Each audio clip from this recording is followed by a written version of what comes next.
Commander Zekthara stretched his long neck and looked at the small blue planet spinning below him.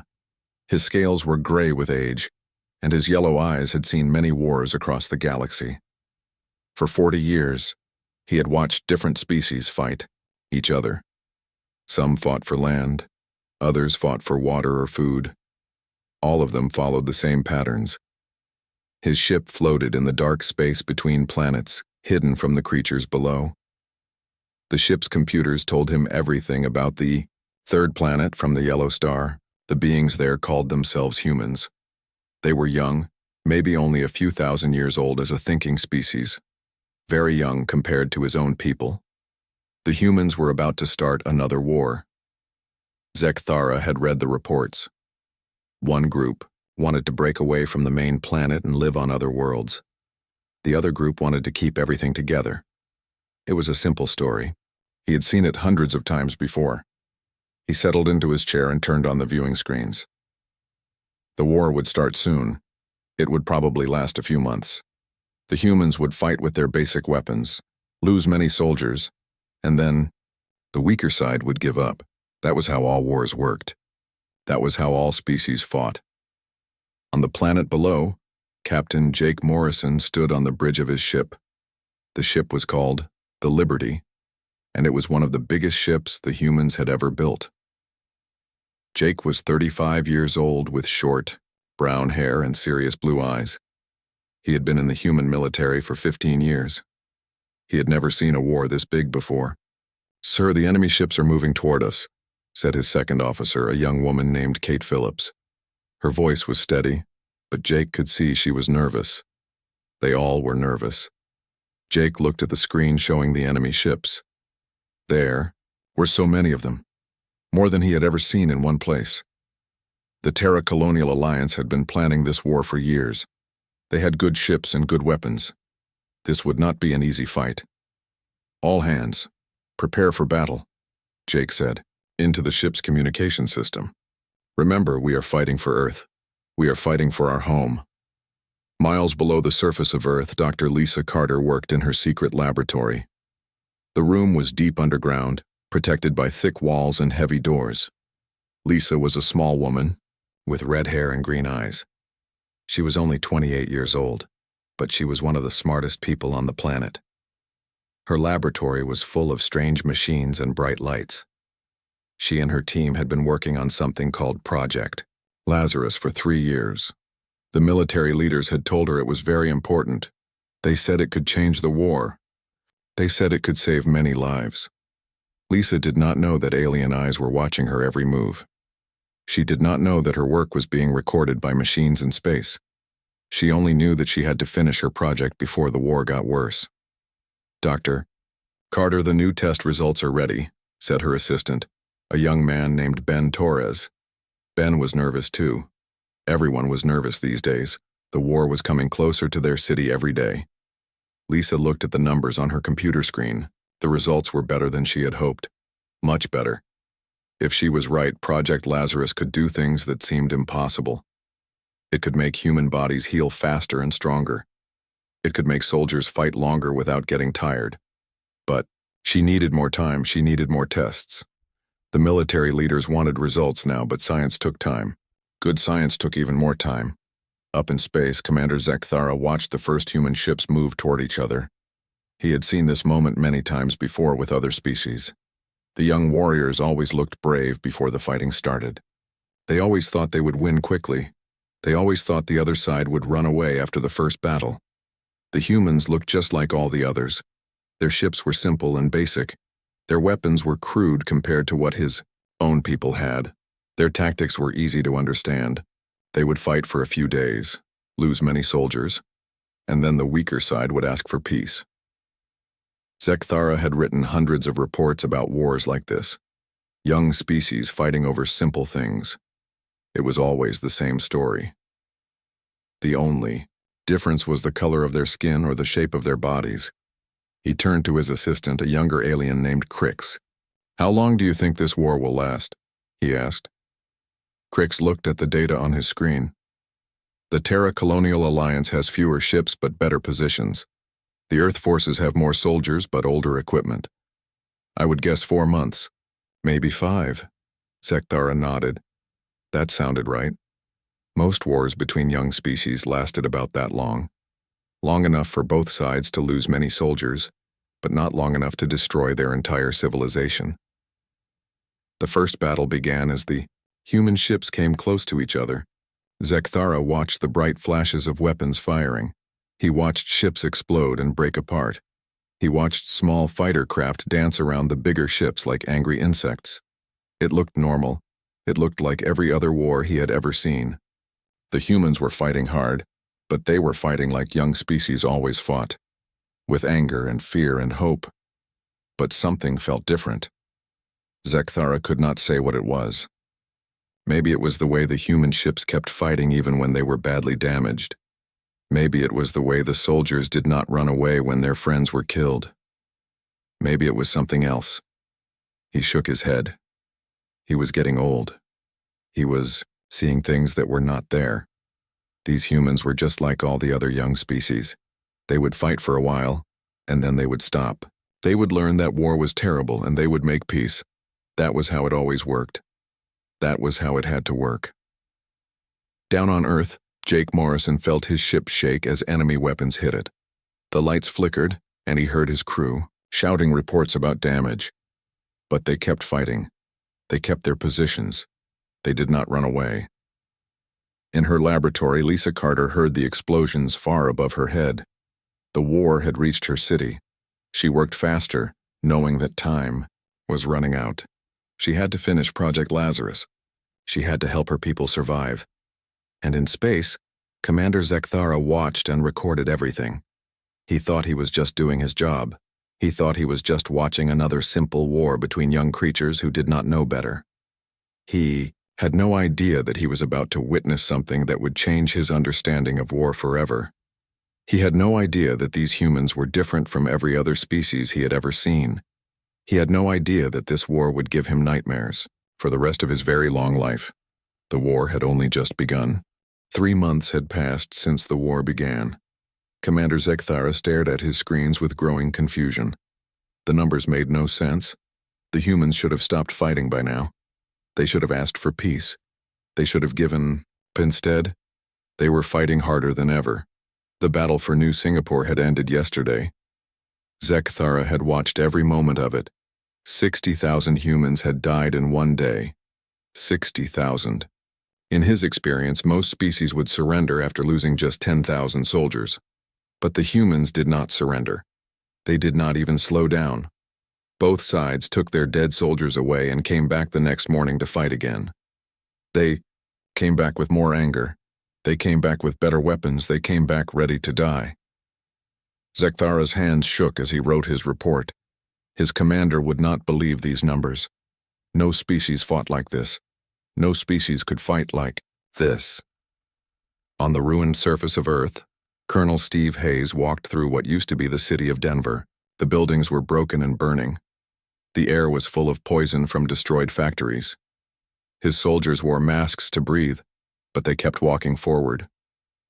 Steve was 42 years old with gray hair and tired eyes. He had been fighting for 18 days without rest. His men had been fighting for 18 days without rest. They should have been dead from exhaustion. Instead, they were getting ready for another battle. "Sir, the enemy is moving toward the old airport," said Sergeant Bill Murphy. Bill was young, maybe 25, but he looked much older now. War-aged people fast. Steve nodded. "How many men do we have left?" "About 200 from the original 1,000. 200 out of 1,000.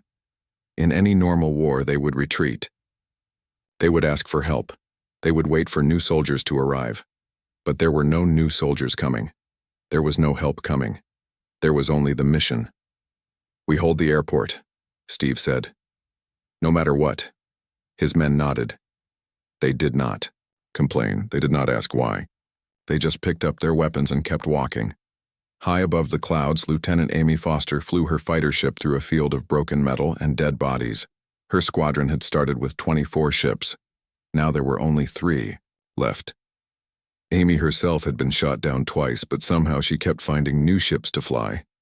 Amy was 26 with short blonde hair and quick hands. She had been the best pilot in her class at the military academy. Now she was the best pilot still alive in her squadron. "Blue Leader, this is Blue 3, came a voice through her radio. It was Lieutenant Tony Garcia, one of her last 2 pilots. "I count 40 enemy ships coming our way. 40 ships against 3. The smart thing to do was run away. The safe thing to do was go home. But Amy had learned that humans did not always do the smart thing. Copy that, Blue 3. We engage in 30 seconds. "Are you crazy?" Tony asked. "There are 40 of them." "Then we better make our shots count," Amy said. She pushed her ship forward toward the enemy. Behind her, Tony and the other pilot followed. They were scared, but they followed. Back on Earth, Dr. Lisa Carter worked in the subway tunnels beneath her destroyed city.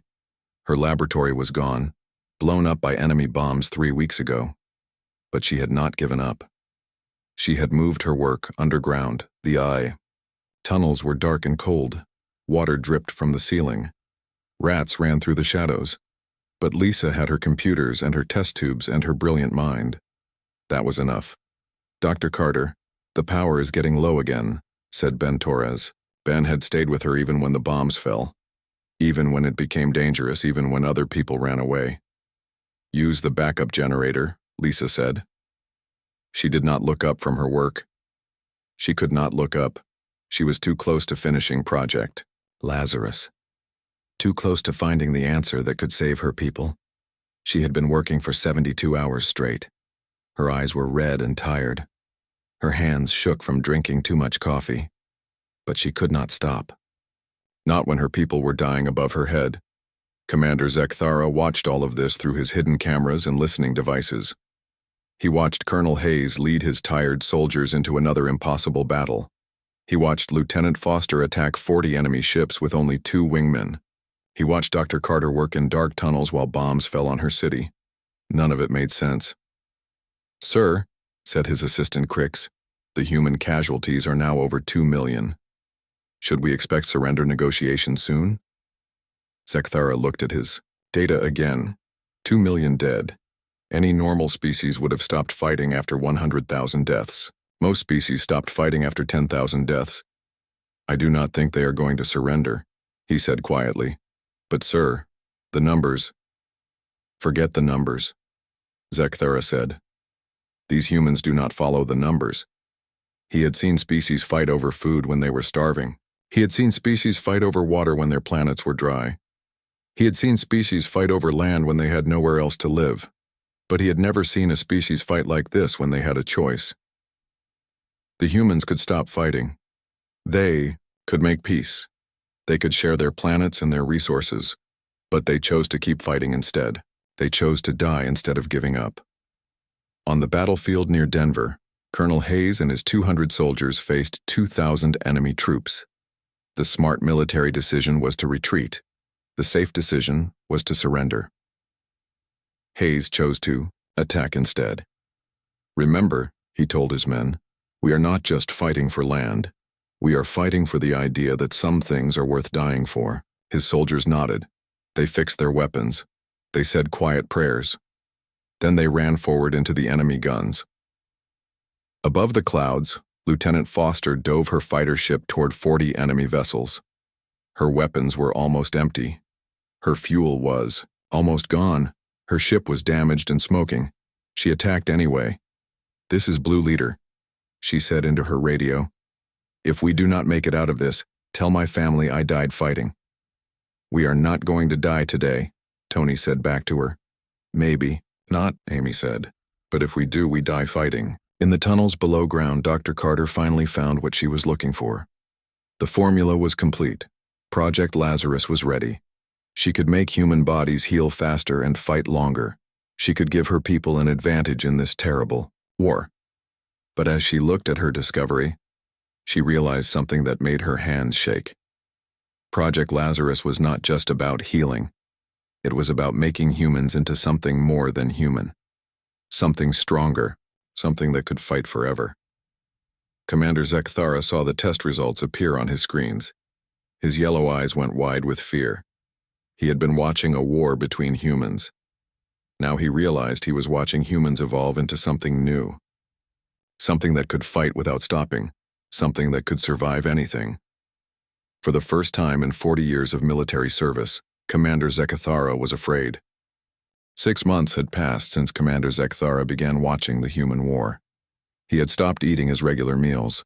His scales had turned a darker gray, the color his people showed when they were very afraid. His hands shook when he tried to write his reports. The humans were not following any rules of war that he knew. They were doing things that should have been impossible. Things that broke every law of military science he had learned in his long life. When the humans ran out of bullets, they made new weapons from broken metal and rocks. When their ships were destroyed, they kept fighting from the wreckage using small guns and knives. When their leaders were killed, new leaders appeared within hours, sometimes within minutes. Zekathara had sent 17 reports to his commanders. They had sent back messages telling him to check his equipment. They said his numbers were wrong. They said no species could fight like this. But Zekathara knew his equipment was working perfectly. The numbers were real. The humans were real. On Earth, Chief Engineer Paul Martin had been working for 3 days and 3 nights without sleep. His ship, the Defiance, had been hit by enemy weapons and was falling toward the planet. The engines were broken. The power was almost gone. Everyone else had given up hope. But Paul had not given up. Paul was 38 years old with calloused hands and oil stains on his clothes. He had been fixing machines since he was 12 years old. He had never met a machine he could not fix, and he was not going to start now. "Paul, you need to get out of there," said Captain Helen Wright over the radio. "The engine room is losing air. You will die if you stay." "The ship will crash if I leave," Paul said back. He was wearing a pressure suit made from spare parts and tape. It was ugly and probably dangerous, but it kept him alive in the airless engine room. "Better the ship crashes than you die for nothing."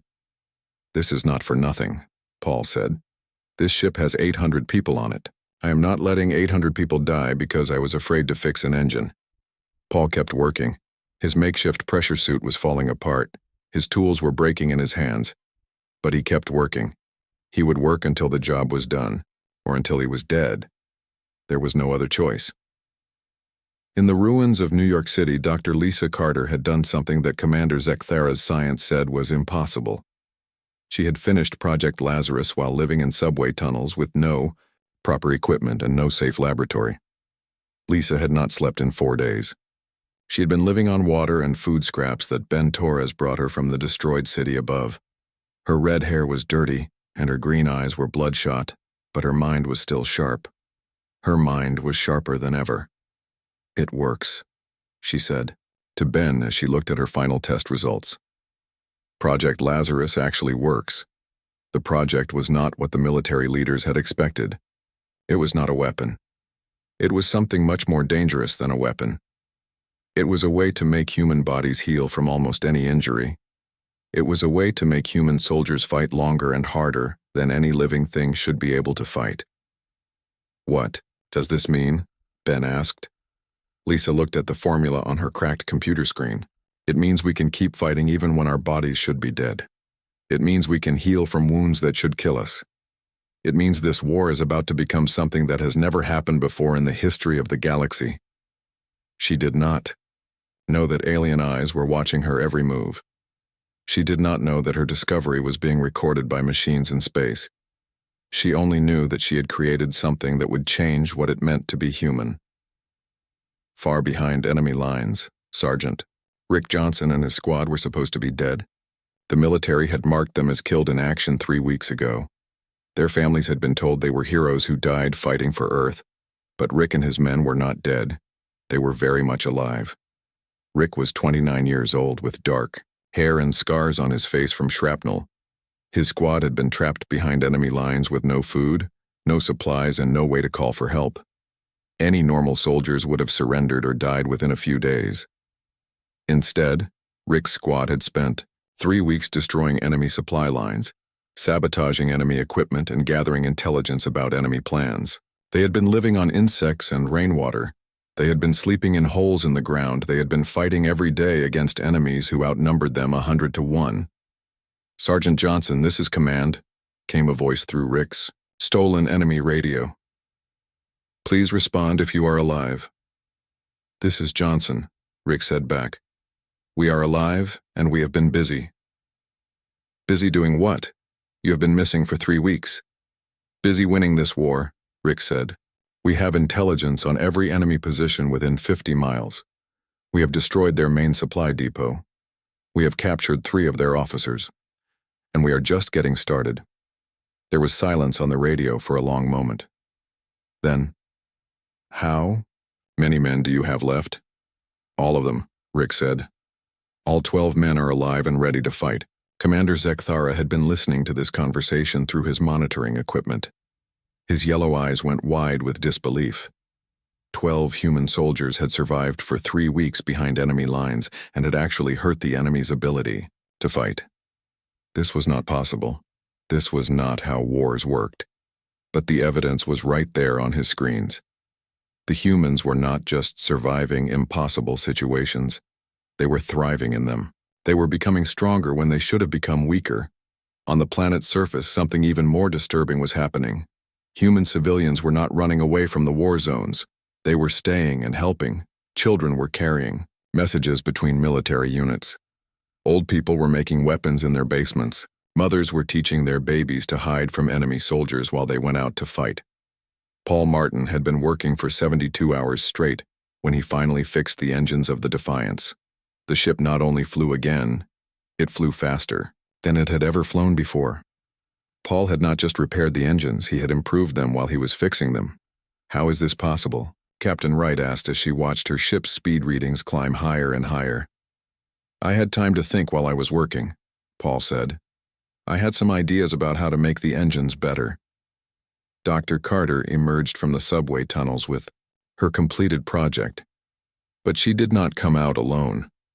She came out with 40 other scientists who had been hiding in different parts of the ruined city. They had all been working on pieces of the same puzzle.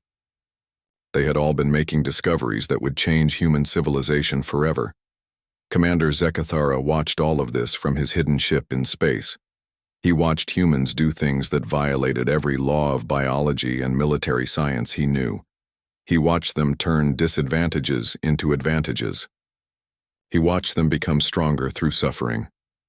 For the first time in his long military career, Zekthara understood that he was not just watching a war. He was watching the birth of something new. Something that had never existed before in the galaxy.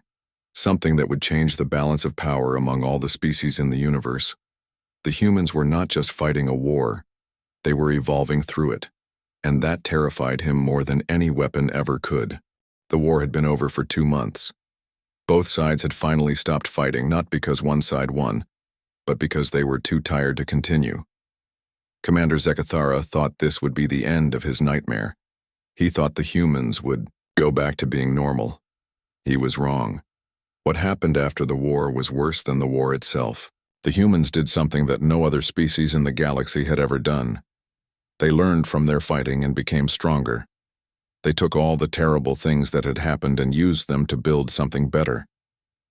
Zekthara watched from his hidden ship as the humans shared their new technologies with each other. The weapons they had made during the war became tools for building. The medicines they had created to heal soldiers became treatments for sick children. The ships they had built for fighting became vessels for exploring space. Dr. Lisa Carter stood in her new laboratory, built in the ruins of her old city.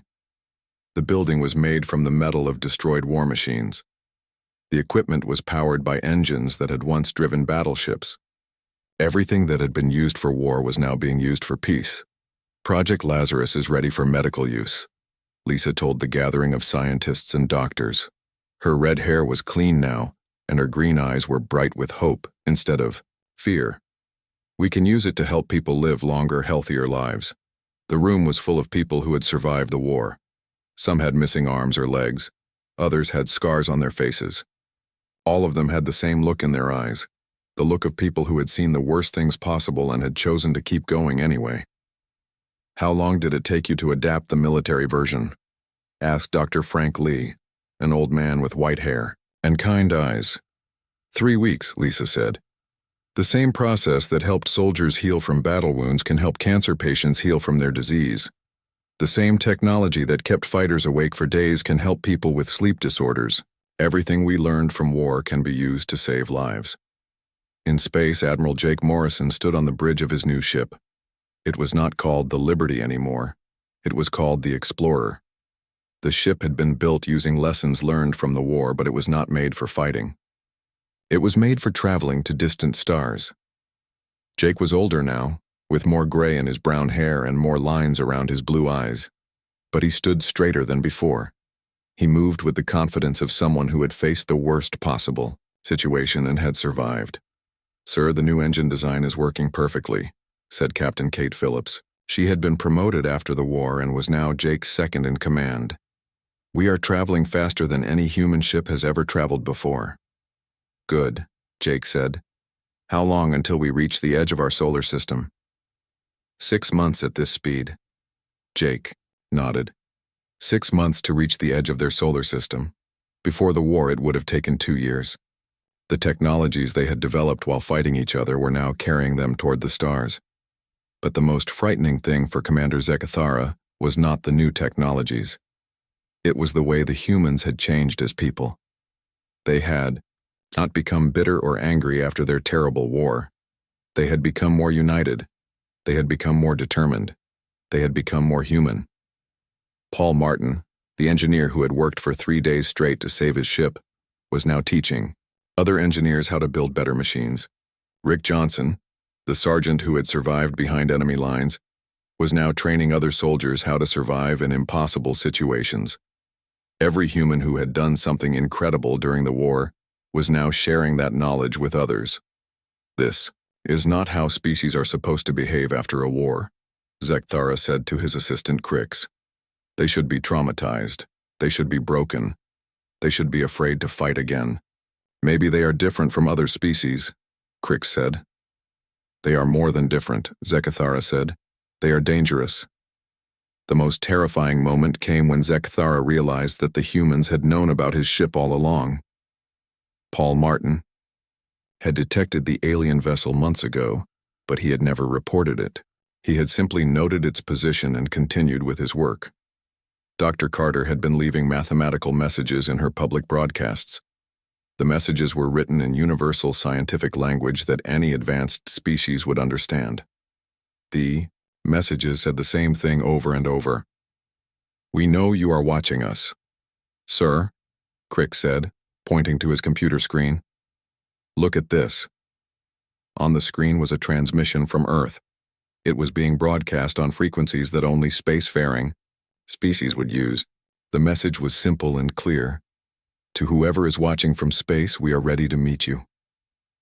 Zekathara's scales turned the darkest gray they had ever been. The humans were not just aware of being watched. They were inviting contact. They were not afraid of aliens, they were curious about them. "What should we do?" Crix asked. Before Zekathara could answer, his long-range sensors detected something that made his blood turn to ice. Human ships were leaving their solar system. Not just 1 or 2 ships, but dozens of them. They were spreading out in all directions, moving toward other star systems. The ships were not warships. They were exploration vessels designed to carry humans to distant worlds. But Zekathara knew that any species capable of what he had witnessed during the war could turn exploration ships into weapons very quickly if they needed to. "Send a message to command," Zekathara said with a shaking voice. "Tell them to place the human system under immediate quarantine. Tell them that no ships should approach Earth.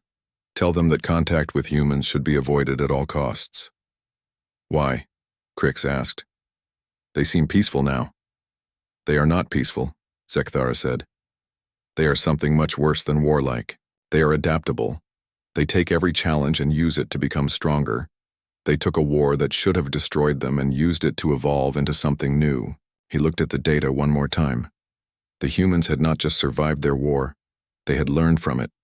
They had grown from it. They had become something that the galaxy had never seen before. "Sir, what do we put in the report?" Crix asked. Zekathara thought for a long moment. How could he explain what he had seen? How could he make his commanders understand that they had discovered a species that became stronger through adversity? Tell them we found a species that does not follow the normal rules, he said finally. Tell them that humans do not just wage war, they evolve through it. Tell them that these creatures have learned to turn their greatest weaknesses into their greatest strengths. As Zekthara's ship left the human solar system, his sensors detected more human vessels preparing to launch. The humans were coming to the stars, whether the galaxy was ready for them or not. Years later, when the first human ships arrived at the edges of galactic civilization, Zekthara was not surprised. He had seen what they could do when they fought each other. He could only imagine what they would accomplish when they met the rest of the universe. The galaxy was about to learn that humanity's greatest strength was not their technology or their weapons. It was their refusal to accept defeat as permanent. They had turned war into growth, and now they were bringing that growth to the cosmos. Commander Zekthara still shook when he thought about what he had witnessed, and he would keep shaking for the rest of his very long life.